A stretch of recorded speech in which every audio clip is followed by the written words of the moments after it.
श्री गणेश चतुर्थी निमित्त तुझी पूजा अर्चा केलेली आहे महाराजा. होय महाराजा. ती मान्य करून घे महाराजा. होय महाराजा. अनावधानाने काही चुकलं असेल तर सर्वांना माफ कर महाराजा. होय महाराजा. लहान थोरांना सर्वांना क्षमा कर महाराजा. होय महाराजा.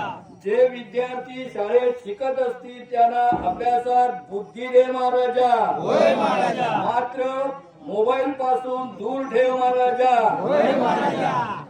तो नोकरी धंद्यासाठी प्रयत्न करतोय परंतु त्याला यश येत नाहीये. या मितीपासून पुढच्या मितीपर्यंत त्या नोकरीसाठी त्याला यश दे महाराजा. होय महाराजा. जे नोकरी धंद्यात आहेत त्यांना पुढची बढती दे महाराजा. होय महाराजा. जे धंदे आहेत धंदे करत आहेत त्या धंद्यात त्यांना यश दे महाराजा. होय महाराजा. गावामध्ये जे धंदे करत असतील त्यांना मुळे तसरे यांना भर दे महाराजा. होय महाराजा. सर्वांना सुखी ठेव. होय महाराजा. सर्वांचं आयुष्य जे आहे ते दीर्घायुष्य होऊ दे. सर्वांकडून अशाच प्रकारे पुढच्या वर्षी तुझी सेवा आनंदाने करून घे आणि पुढच्या वर्षी लवकर ये महाराजा. होय महाराजा. गणपती बाप्पा.